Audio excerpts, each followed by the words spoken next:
Muy buenas, gente, ¿qué tal? Aquí estamos en otro vídeo más. Esta vez, como veis, en la calle, lloviendo y bueno, no sé cómo se escuchará. Tengo aquí los dos micrófonos que me he comprado nuevos para el evento de mañana de la Cometcon. Y nada, informaros de que la quedada se prevé lluvia, con lo cual no sé dónde nos meteremos, no sé dónde nos pondremos. Pero calculo que, bueno, que sobre las 12, 1 de la tarde estemos ya por allí asentados y a ver dónde nos pondremos. Iré informando por el Twitter, con lo cual estad atentos y si podéis meteros en el grupo de WhatsApp, los que queráis venir y no estéis ya, pues apurad. Y una vez allí, pues ¿qué haremos? La luz.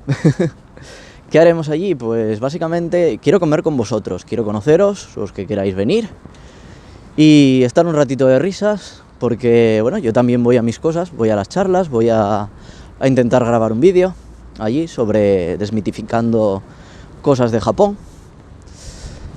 Y nada más, este es un vídeo cortito para deciros eso y poco más. Así que nos vemos mañana, cuidaros mucho. Y ya sabéis, darle a like y esas cosas.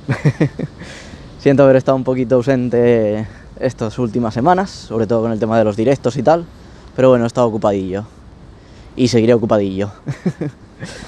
Pero bueno, mañana prepararé vídeo guay y a ver si hago una buena edición, que de hecho tengo bastantes ideas para cómo montarlo y demás.